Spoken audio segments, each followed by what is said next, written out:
Hello and welcome to the Wholistically PsychEd podcast. I'm your host, Mariah Choate, a nationally certified school psychologist turned stay-at-home mom who now has the freedom to share what school districts don't want you to know after spending over a decade in the field of education. My goal is to help you learn all you need to know about special education that districts often gatekeep. Each episode will dive into how commonly laws are blatantly broken and tips on leveraging special education law to support best practice for students and teachers alike. We'll also feature interviews with parents and educators who are navigating these challenges head-on, along with those who are making strides to improve this broken system. This channel is for you, parents of students with suspected or diagnosed disabilities who already have or might need individualized education plans or 504 plans. It's also for teachers, counselors, and fellow school psychologists who are feeling the strain of a system that often leaves us feeling burnt out and overwhelmed. So if you're ready to learn, advocate, and empower yourself, child, or students, you're in the right place. Let's get started. Welcome back to the Wholistically PsychEd podcast, where we dive deep into the behind the scenes of education, how to support learning needs in students. I'm your host, Mariah Choate, and today I'm thrilled to invite Kelli Fetter, the founder and handwriting assessment specialist behind Handwriting Solutions, and the creative mind behind handwriting.solutions on Instagram. Welcome, Kelli. Thank you, Mariah. I'm so glad you're here. Thanks for coming on. So, Kelli, before we jump into the world of handwriting, could you share a bit about your journey? Just what inspired you to become a handwriting specialist? How did Handwriting Solutions come to life? I believe you're an OT, right? Yeah. Mm-hmm. Okay, yeah. So if you could just share a little bit about your story. Yep, will do. So yeah, my background is in occupational therapy. And so I practiced in outpatient early intervention, really worked with children of a variety of age from birth to age 21.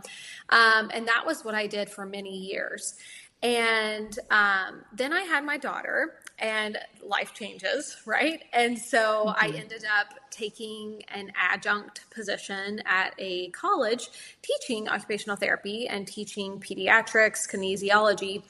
And through that journey, my daughter was diagnosed with dyslexia and dysgraphia. And so it was very easy to find supports for dyslexia. There's a ton of resources out there and research and intervention and assessment. And that part just seemed really easy, once we had that diagnosis. But with the dysgraphia diagnosis, nobody knew what I was talking about. Like, they had never even heard of dysgraphia. I was researching and like nobody was addressing it. I couldn't find help for her.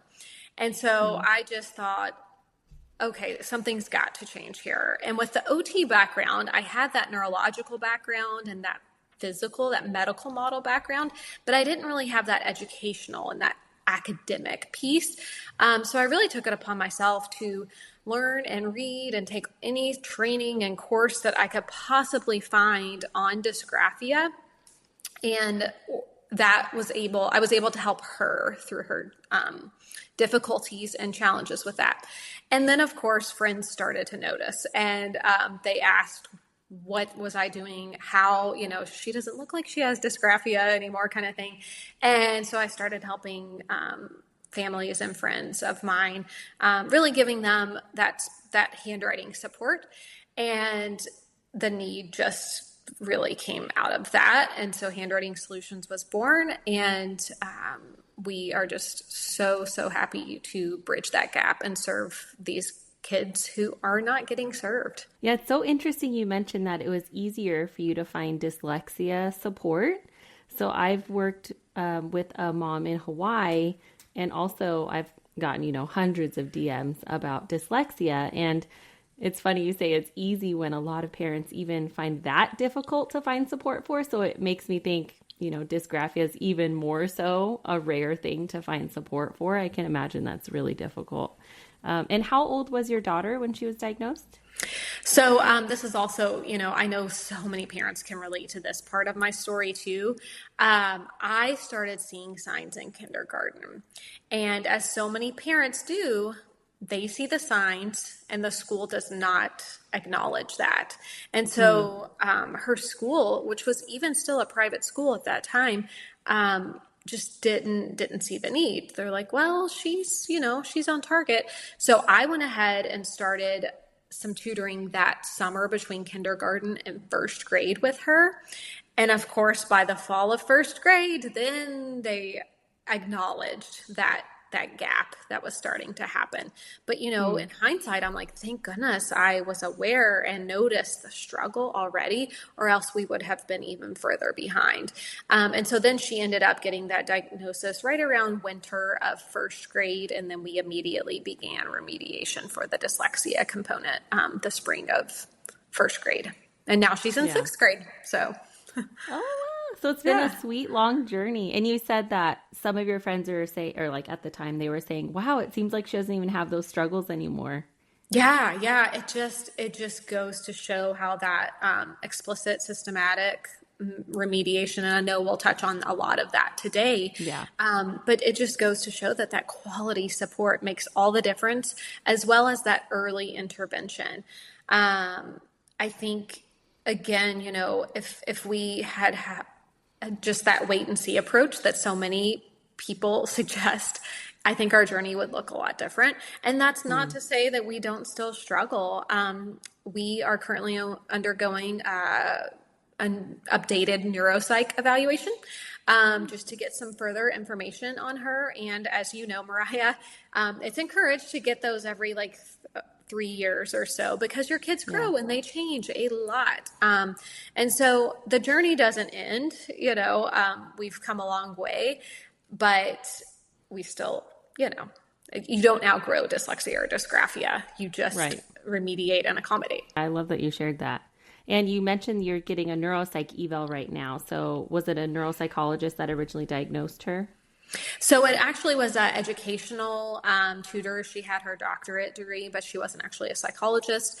The state that we were in at that time allowed that. The policies have now changed. So, and I've learned a lot more about what everybody brings to the table, but it was obviously invaluable at that time. But it's going to be great to see all areas of her learning, including the psycho-emotional piece of it too, to kind of get that bigger picture of her learning profile. Yeah, that's so awesome. Go you for being proactive. It's not easy, let me say. And that's why I think I can relate to so many parents who come our way, because I literally have been there. And I can empathize and I can help them advocate because I've lived that journey and still am. Handwriting seems like such a simple skill when you think of it, and you think of it through school, right? But that's not necessarily the case. In what ways does improving handwriting influence overall learning and brain development? Ooh, I love this question. So I actually think this is twofold.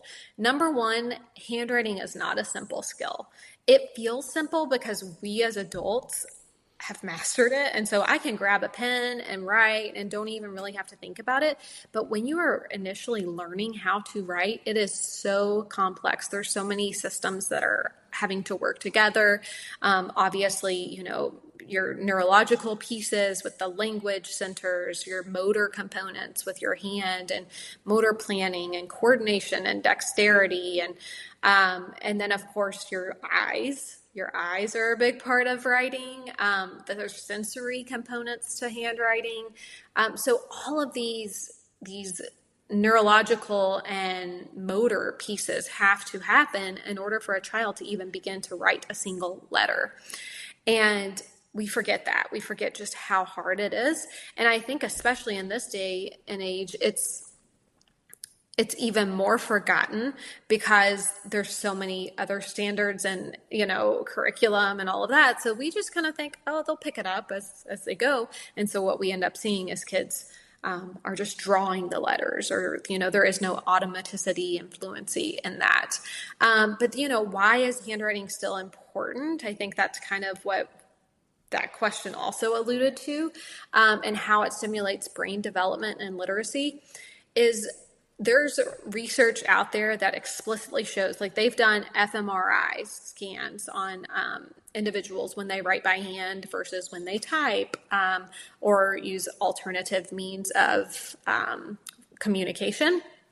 And the brain literally lights up when you write by hand. So it's activating different parts of the brain that is leading to better retention of information, better engagement, and overall, that impacts their academic piece, their participation.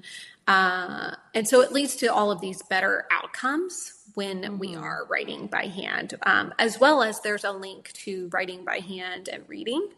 So I think that's a really important link that we forget about too. When we think about literacy, 9 times out of 10, you think about reading, but reading and writing are actually equal components in literacy, and they have to go hand in hand. We can't just teach letter sounds. We have to teach how to form the letter as well. And when we do that, the literacy and reading skills really just expand and improve and develop even better. That is so cool. So that just makes me think of technology in schools. I think especially since COVID, right? So like COVID, everyone was on a computer, learning from a computer. And I don't know how it is. I think you're in Florida, right? So I don't know how it is there. But public schools in California, kids are on their laptop, their Chromebooks, right? Majority of the day. Do you feel like that is also an influence with the kids where they're not necessarily picking up a pencil in class as often anymore? It's a huge impact. Since the pandemic, we have seen children's motor skills not as developed. A lot of them don't even really know how to hold a pencil at this point. But the exciting part is that I am starting to see a shift in schools. So I am starting to see a shift of bringing back pencil to paper. I'm starting to see the shift away from so much tech. Not in every school, but in a few schools. I'm like, oh, look at this. There's several states that have brought back cursive handwriting. Now, a little caveat there, they might bring it back and then, oh, let's just check the box and, teach cursive for a month or two. So we still have to make sure that they are doing it in a way of fidelity, that it is done well and consistently, and that we don't just teach it in the spring of 3rd grade and then never look at it again. So I do see some positive shifts coming, but I think we have a long way to go to swing that pendulum back and really just pull back on the technology. I think there's absolutely a time and a place for technology, and I am here for it. I think it makes for an incredible accommodation to bridge that gap, particularly for our kids with dysgraphia. And also, we can't forget about the writing by hand piece. So I'm a big proponent in when we educate schools, when I educate parents and families, of using both models, using that remediation model, so building up their skills for writing by hand, and also pulling in that accommodation model of using tech, using speech to text and keyboarding and all of those skills to bridge that gap while they are receiving that remediation. So then it's win-win for everyone. Yeah. I love that you mentioned that. And I know you said also your daughter was in a private school. And so my nieces and nephews, when they lived in California, they also were in a private school. And I remember my niece was doing homework and it was cursive. And I was like, what? I haven't seen cursive since I was in elementary school. So yeah, it is interesting. I wonder if it is slowly kind of making a comeback to focus more on pen to paper, pencil to paper. Yeah, I need a bumper sticker, like bring cursive back, because it really is, I can say this both anecdotally as well as there is research about the benefit of cursive. I think it was Dr. Berninger and Dr. Wolf has explicit research saying that cursive improves spelling skills in students. And so the research is there. We just have to be implementing the research in the school system. But I'm a huge proponent. I've seen it work wonders for kids who are struggling with print. It gives them kind of a fresh way to write by hand, as well as kids with dysgraphia. in a way, it can be even easier than print skills. There's a easier starting point. It's more fluid. So once they get the foundations of like how to form the letters and how to read cursive, they take off. Yeah, that is so cool. Yeah, I had no idea there was actual research behind that. I kind of thought it was just like a fad that we went through as a country. That's really interesting. Okay, so speaking of, I know we're throwing out a lot of, jargon in terms of dyslexia and dysgraphia. Can you describe how these conditions impact handwriting and specifically what signs parents and educators might need to look for? Ooh, I love it. Okay, so let's back up a little bit and talk about specific learning disabilities as an umbrella term. Because you also find out that a lot of schools don't like the terminology of dysgraphia and dyslexia. So you may not even see that anywhere in that school system IEP or language. So I like to think about it as an umbrella. You've got your specific learning disabilities, and then there's the SLD in reading, in writing, and in math, which would be dyslexia, dyscalculia, dysgraphia. And so all three of those SLDs can impact a child's writing by hand. They don't have to have a dysgraphia diagnosis to still be struggling with writing. Sometimes we see this in kids with dyslexia because that's a language processing disorder. And so they may struggle with phonological skills. And so their capacity to write by hand is impacted because their brain is so overloaded with trying to figure out the letter sound and blending the letter and making a word and all of that. So that can happen. And then obviously with dysgraphia, that is the SLD in writing. So typically that looks like number one red flag, I say, is frustration with writing. I'm like, I don't even need to see a child's paper, but if a parent comes to me and says, my kid hates writing, my kid avoids writing. That was my own child too. Ripping up, wadding up papers, complete meltdowns over writing. That's huge. That's a huge red flag. That tells me something is going on. What is the barrier there? What is the gap? And then obviously there's those mechanical skills of just obviously illegible writing or messy writing. They might struggle with written expression. So just getting their thoughts out onto paper might be challenging. And then of course they could struggle with like writing the letters on the line and maybe their pencil grasp and kind of some of those more technical skills. But essentially, if there is some sort of gap between their thoughts, so oftentimes I really get a kid engaged and talking to them verbally. And then if there's a gap in that written expression, if their writing is not matching their verbal, I'm going to dig a little bit deeper into that. And that tells us so much information, not only about writing, but also, their spelling and other areas, because writing impacts every academic area. I think sometimes we forget about that. And we just think writing, you have to write a paper or you have to write a narrative or whatever, but writing impacts math. If they can't write out a problem and legible numbers and keep it in line, math is going to be really, really hard for them. Obviously, right. Science, social studies, all of those areas require writing too. So it's a huge, broad impact. And so if a child is struggling with that, the whole school day is going to be really, really frustrating. Because you're constantly having them on overload. Exactly. And then, trying to perform something that they are not mastering. So it's like, why even try, right? It's like you're not getting the proper support. You as a kid don't realize that something's actually wrong. You just realize everyone else isn't struggling and I'm struggling with this, right? You seem singled out. It's good that you mentioned the SLD portion. So specific learning disability, it's one of the 13 or 14 IDA eligibility categories, right, that a student would qualify for an IEP under. And you're right, a lot of districts and even school psychologists, the ones that are typically looking for those eligibility pieces and that eligibility criteria, through an assessment, they're not going to have dysgraphia on the tip of their tongue or dyslexia on the tip of their tongue, or even in their mind if they're, assessing a child.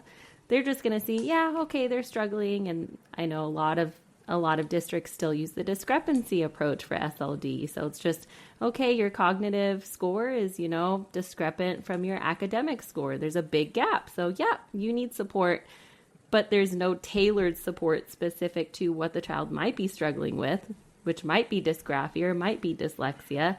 So I love that you mentioned that as well. And I think that's why it's so important as parents and even educators to be aware of what to look for, where to go for other supports outside of the school.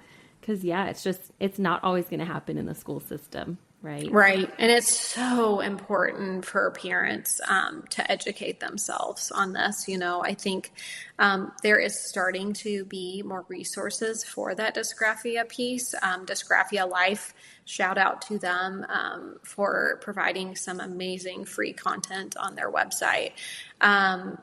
Because educating, and I say that as in, here's an example. I just referred a family to get a neuropsych for diagnoses.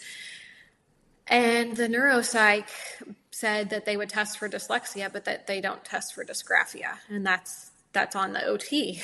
And I thought, well, wow. OTs aren't allowed to diagnose. So yeah, that is your job. But then I'm thinking, this poor parent, you don't know what you don't know. Exactly. So, it's yeah. And so we try to just really help those parents walk that journey and give them as many resources as possible, because it's hard. It's hard to know and to understand. And I'm still learning and understanding all of the systems, and then they change. And so, but yes, advocating for your student is huge. Yeah. And I think all of that to say that, your child might get an IEP in school. They might qualify for, they have a specific learning disability. There's difficulties in handwriting. But if a parent wants specific support, I think a lot of that does come from the initial diagnosis of knowing where the problem is stemming from, right? So where would a parent go for that diagnosis? Yeah. So alongside that too, your child may have a diagnosis and still not get the support in the school. So I have to point that out. And that's nobody's, obviously we love our teachers and educators and school support staff and all of that. And your child has to be really behind and failing to get support for dysgraphia in the school systems. That's just the fact of the matter right now. I've seen it way too many times. And so, if you're looking for a diagnosis, obviously you've got the educational psychologist, hopefully on the school side, or you would seek out a private neuropsychologist evaluation. What I would look for there is that, are they seeing that holistic learning profile? So I want them to see that whole child. I want them to see that their ability. I want them to see their performance. I want to see every aspect of literacy. I would love for it to be a team approach. So I would love for them to have a SLP and OT, or some sort of expert on specific areas of that psychological profile. Multidisciplinary, right? I think is what it's called. Yes, that's ideal. In an ideal world, that's what we would have. I get that that's not always the case, but asking what assessment tools do you use? That's a great start. Asking them what diagnoses they're familiar with, because let's be honest, a lot of them are more specialists. And so they might be really in tune with the autism or ADHD diagnoses, but maybe specific learning disorders is not their expertise, where their expertise lies. So really asking these questions, because it can also be really costly to go outside of the school system for this too. So I think we have to keep that in mind. You have to make sure you're making the best use of your funds as well. And then really from there, looking at what does that support system look like after that evaluation.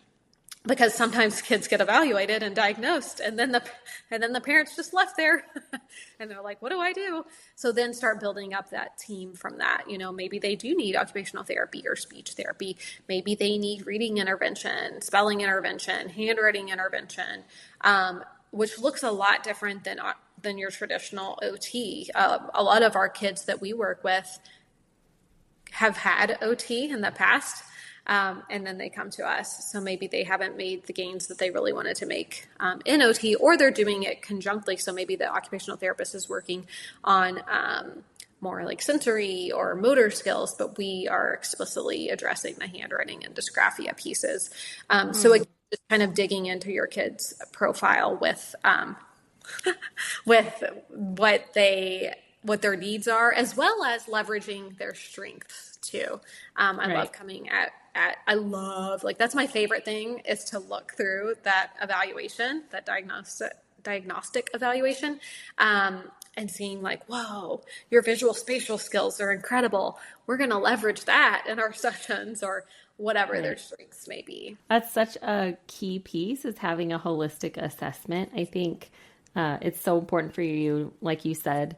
A child might not qualify for an IEP in the school system, because people might not recognize what dysgraphia or dyslexia is. Even the educational specialists, school psychologists, SPED teachers, right? Like, they just might not be aware because they might not have received the training. But also, it's not outlined in ed code. It's not like, oh, this is exactly what dysgraphia looks like. This is what to look for. This is how dyslexia is, going to present itself.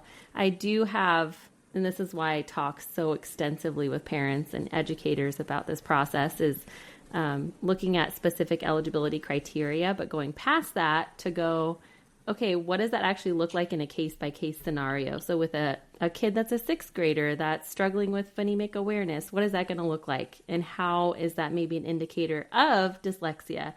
Or, I have never specifically worked with dysgraphia. I'm sure that I've had students that have had that. It's just I've never come across the diagnosis personally. But it is one of those, like, I'm sure I've worked with students that are struggling with that. But I think a key component of that is, like, if a child does qualify and they do have a diagnosis, or they do have those specific struggles that you're talking about, it's so important because it drives the goals and it drives the services. And then you're looking at, like you're saying, a kid might have received OT and their parents like, they've been having this for years. How come it's not getting any better? Well, that's because the goals aren't specific to maybe the actual need of the student, or the service isn't actually meeting the actual needs of the student.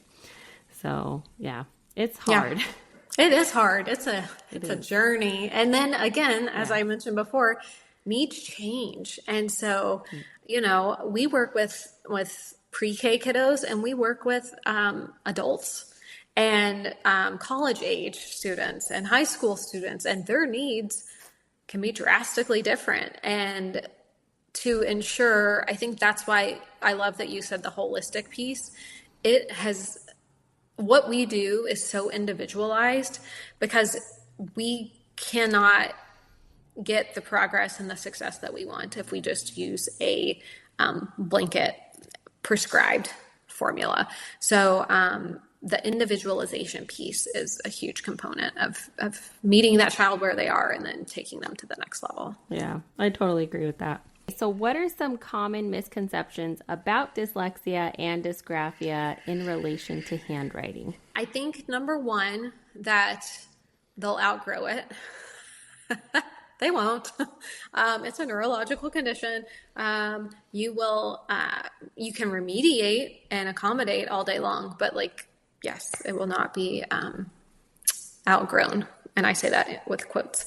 Another myth is that once they hit X grade or X age, so typically I hear third grade or fourth grade, I don't know what it is about that age, that people say that kids' handwriting cannot improve. We also know that is not true. The example I give is pretty extreme, but I say, okay, so does that mean an adult who has a CVA, which is a stroke, they're not going to improve?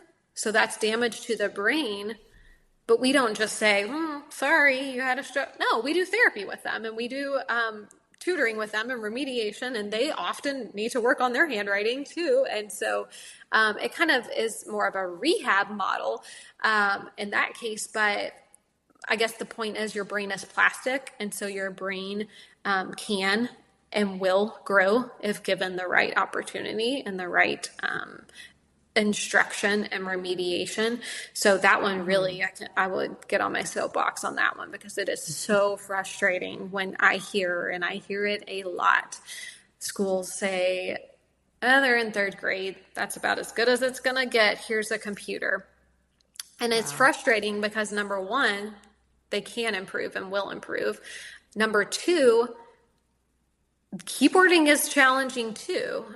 And so, that giving a laptop as an accommodation for any kid who has dysgraphia is kind of laughable, because it's like, well, that still requires a lot of fine motor coordination and dexterity and visual skills. And so then you have those kids who are just the typers that are just using their, pointer fingers, and it takes just as long. Now, some of our kiddos absolutely love keyboarding, but again, you need explicit instruction for that too. So if schools are going to use that as an accommodation, making sure that they are bridging the gap and providing the instruction for how to use a keyboard effectively.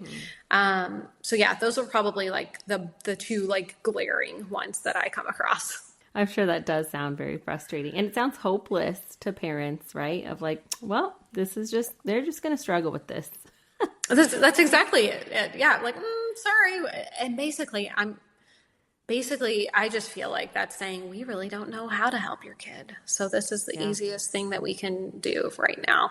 And I just feel like we can help that child.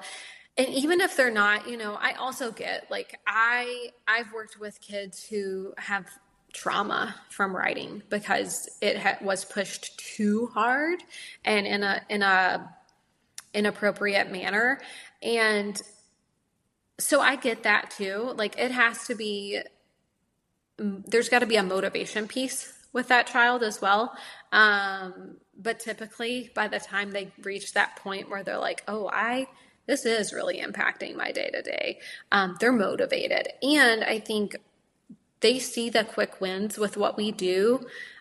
It's not torture. It's not like old school, like write 100 sentences, or whatever. Copy that from the board 100 times. And so when they get that confidence boost, I think that means the world to them, because finally somebody, like you said, has hope in what they can do and what their abilities are. They just needed some help. So how can tailored handwriting assessments help in identifying these challenges earlier on? I love assessments. I think there is nothing more valuable than digging deep into a child's learning profile and figuring out where their strengths and their barriers lie. I think it's irreplaceable. We learned so much about that child and what their needs are, as well as their strengths that we can leverage when we are working with them.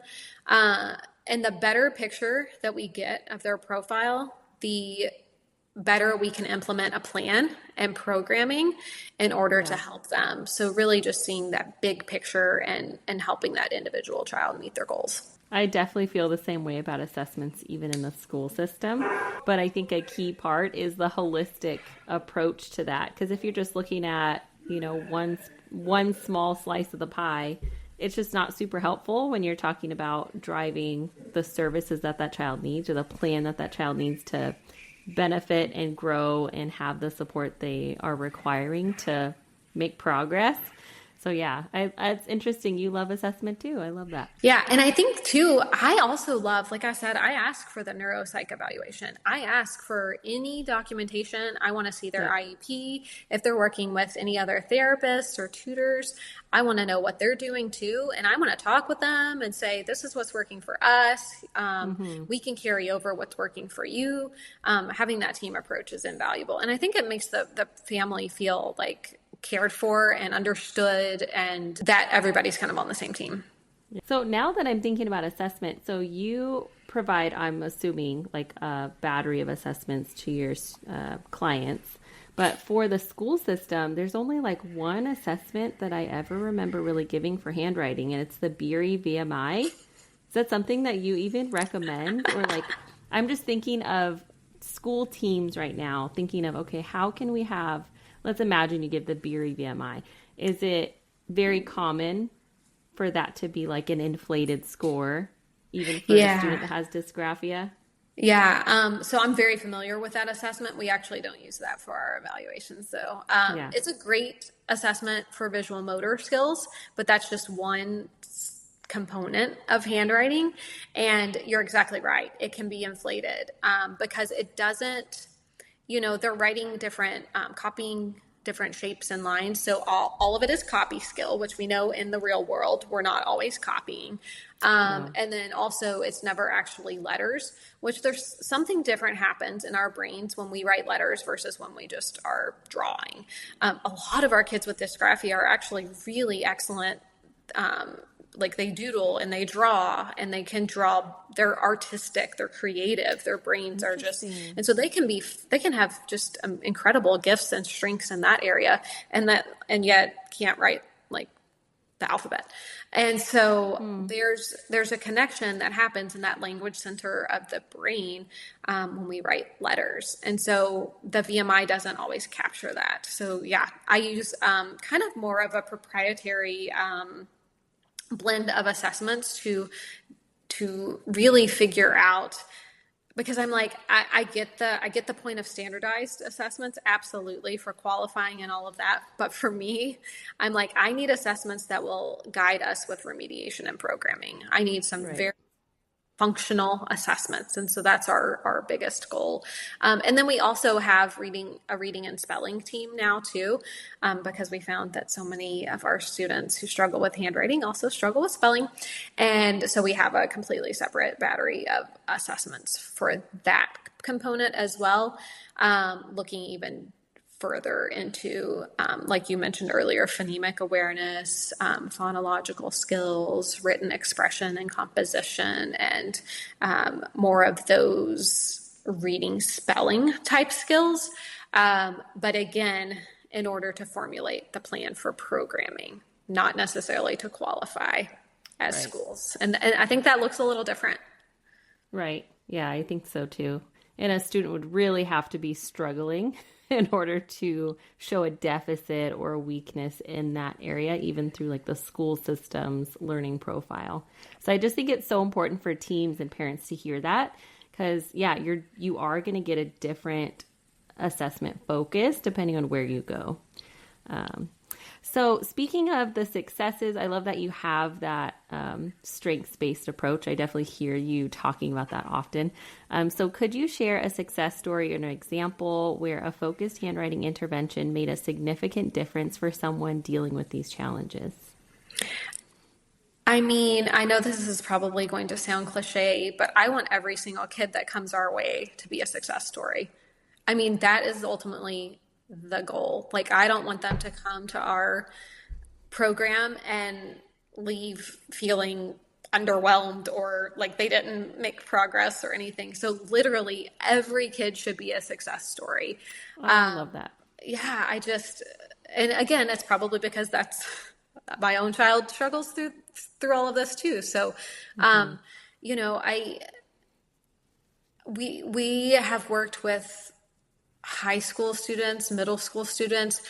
Those tend to be, I think people are surprised to hear that we work with older students because, again, learning handwriting seems like such a younger skill.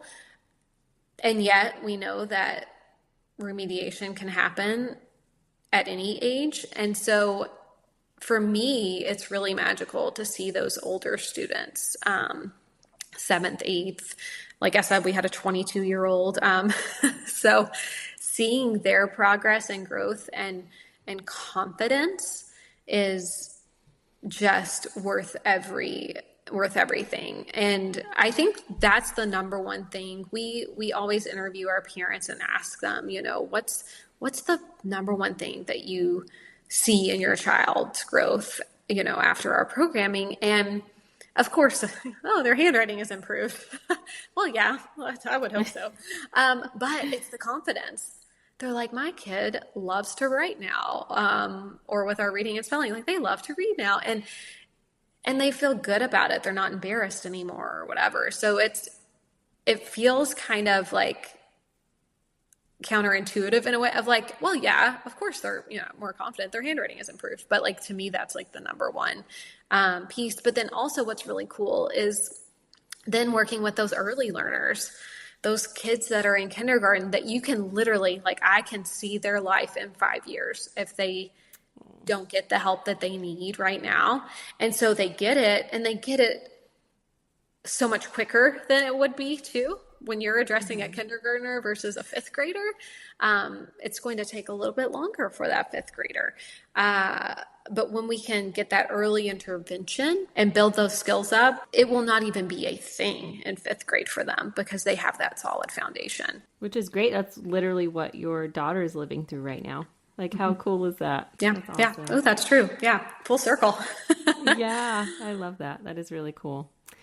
So, yeah, speaking of the self-esteem confidence portion, just like you said, beyond just improving handwriting, it seems there's that ripple effect in overall confidence and even academic performance.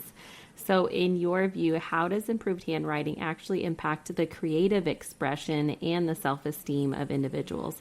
When they feel that confidence in the clients you've specifically worked with, how do you see that impact in other areas of their life? When I think about the kids that we've worked with, and I love looking back at their initial assessment, and there's a page on that assessment that's basically free writing. They can write about whatever they want. We really don't give any like stipulations. It just is fascinating to see what happens when you put a piece of paper in front of a kid. The kids who go from like 3 words, 4 words, 5 words, and that's all they get out.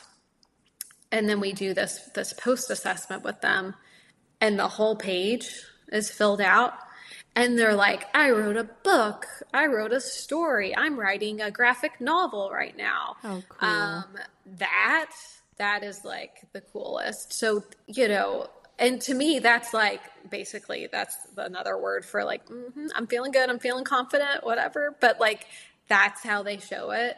I think the other area that I really see growth is their entire academic performance improves, because again, handwriting impacts all areas. And so if I can take off that cognitive load of writing by hand, then it frees up their mind to think about what they're actually writing about, what they're actually doing in math. And therefore they grow and they excel and their academics improve globally. That is so true. I can imagine just being on the other side of that hill post-assessment and just being like, man, all this work is worth it, right? Like it's paid off. That's really cool. We even have some families who are like, we're like, your kid is good to go. Like they're ready to graduate, handwriting tutoring or whatever. And the parents are like, are you sure? Like, they're like, we're not ready, because it can be like a little scary to be like, oh no, but we've had this support and it's been so great. And I'm like, we're always here if you need us. You can always come back if you need like a re-up, but like, let them learn and figure it out. They have the skills now. And so now it's on them. We always encourage our kiddos to continue practice, even if it's 5 minutes a day, to really fine tune their skills and continue that growth. And if they do that, they're good to go. Good to go, right? For the rest of their life. Yep. And I think that's a huge piece too of like the self-awareness of recognizing for it. Like I can imagine for a kid, if you're struggling with something and you're frustrated, you don't necessarily know the mechanics behind that or like the reasoning. But if you have someone that's walking you through what that support looks like, you're able to identify for yourself, like, oh, maybe that's why this is frustrating. This is what I specifically have to work on. Like it helps you have that self-awareness just in your learning in general. So yeah, that's really cool. And I think too, what you just hit on about you're good to go for the rest of your life. So this isn't just about like making it through middle school or high school or whatever. This is a life skill. I consulted with a grandmother the other day. I think she was 77 years old. And she said that her handwriting has started to decline. She was calling for her granddaughter, but then she was asking me about herself too. It is a life skill that you will use for the rest of your life. So sometimes we forget that, and we kind of get a little narrow-minded when we think it's an academic skill. We've got to have it for school, and really it's a life skill. It's going to serve them for the rest of their life. Yeah, that's so true. Yeah, I've never thought about it past like the academics, but yeah, absolutely impacts every area. So for parents and educators looking to support that handwriting development at home or even in the classroom, what actionable advice or quick tips can you offer for them? The biggest thing for our younger learners, especially like I would say third grade and younger, is ensuring that they're getting that explicit and systematic instruction, because they will not just learn how to write by hand. We think like spoken language, or learning how to crawl or walk, that all kind of happens developmentally on its own. We don't have to do a whole lot in general for that. But learning how to read and learning how to write requires explicit, systematic instruction for the majority of the kids, or the majority of humans, really. And so ensuring that they're getting that, if not in the classroom, outside of the classroom, if the parents even need to take on that a little bit to help their student, I think that makes a world of difference. I also think for those especially little learners, building up all of those foundational skills. So I'm a big proponent in not pushing writing by hand too soon. Sometimes when we push it too early, kids develop some ingrained poor habits and then end up having to need some remediation further along. So I'm talking like 3-year-olds who were like, let's write letters. It's like, no, let's not write letters. Let's build up our hand muscles and find motor skills and coordination and dexterity. And we can learn about letters and numbers, and we can play with them and build them, out of Play-Doh or sticks or wiki sticks or the little pom-poms or whatever. Doing more of that play-based early on in those preschool years will then further support them once they hit kindergarten and they're ready to rock and roll with writing letters. And then for our older students, I think a little bit, for how can parents and teachers support those learners is really trying to understand and grow in their own awareness, I think. So seeing when a kid is struggling and knowing that they're not just struggling because they want to, or because it's a, behavior, or, sometimes I hear people, mention, like, we work with some kids with ADHD, and it's, well, if they would just like slow down, or they're just not trying. It's very hard. They're so lazy, right? And it's like, well, no, I think if they could, they would. So what's the barrier there? So I think just broadening the awareness of that and being in tune, and then digging a little bit deeper again to figure out the why, and then figuring out what supports we need to do from there on, I think is huge. Yeah, that's so good. I think it's difficult to get that response, especially from the school. So like when you have a parent that your child, right? Most parents would not necessarily think their kid's just lazy, but maybe something else is going on. Maybe their focus is distracted, or, oh, they just want to watch TV, or, oh, they just want to avoid it. And like, it's a little bit like that. But I think hearing school teams be like, nope, they're just lazy. They just don't want to do it. It's like, oh, guys, like, I love how you said that. If a child could, they would. And I think it's so important to have that assumption for every single child, because kids don't want to struggle. Like, we know that. They don't want to struggle, but they don't know how to communicate their struggle. So that's why it's our piece as parents, educators, anyone working with the child. It's your responsibility to dig deeper, because there is going to be an underlying root issue going on. Oh, I love that. Yeah. So Kelli, thank you so much. This has been an enlightening conversation for me. I feel like I've learned so much that I didn't know before. So thank you so much for being here. Before we wrap up, what final piece of advice or encouragement would you offer to anyone on the journey to improve their child or student's handwriting, literacy, or overcome challenges with dyslexia or dysgraphia? I think because of what all we've talked about with just the misunderstanding and lack of awareness, I think just having parents understand that there's hope and that, there is help out there. There are resources out there, and that your child can improve. It's not like this sentence that they have to deal with and live with the rest of their life.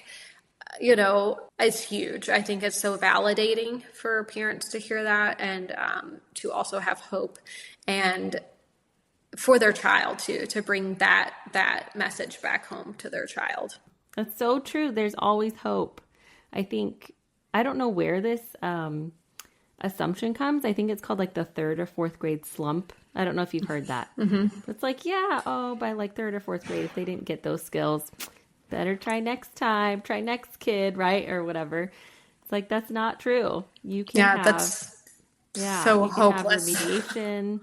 Yeah. You can have remediation. You can have support. You can have progress at any point in time, especially with handwriting, with these types of supports. I love that. Thank you so much for sharing your insights and passions with us today, Kelli. For our listeners who want to learn more about how to connect with you, or maybe where to find you online, get your resources, things like that, can you tell us where to find you? Sure. So our website is handwritingsolutions.org. We have a wealth of information on there. We have a freebies page. We have a blog with probably close to 90 articles on there. We have some really great guest articles, as well as just anything to do with handwriting, literacy, dysgraphia, dyslexia, developmental order, if you're taking this on yourself as a homeschool mom, or for our educators who are listening in, there's some great resources for how you can support children in your classroom. And then, of course, we're on Facebook and Instagram at handwriting.solutions, I think, on Instagram. And then we offer a free 15-minute consultation too. So I will make sure that Mariah has the link to share with you all about that, because I love talking with our families and parents and teachers and anyone to really help support your child or your students. So I think that's one of my favorite things to do. Yeah. And like you said, you'll send me the links. I'll make sure to put all of that down below, either in YouTube or in the podcast as well. So that is all for today. I hope our conversation with Kelli inspires you to see handwriting as more than just a simple skill. It's a foundation for literacy, learning, and even self-expression. Until next time, stay inspired and keep supporting children and their learning. Thanks so much for joining me today. I would be so grateful if you could share this with anyone you can think of who works in education or happens to have a child with disabilities. If this was helpful for you, make sure to subscribe so you can hear some of the crazy and amazing stories of what is really going on behind the scenes in public education. Until next time, remember, in the famous words of Maya Angelou, each child belongs to all of us, and they bring us a tomorrow in direct relation to the responsibility we have shown to them.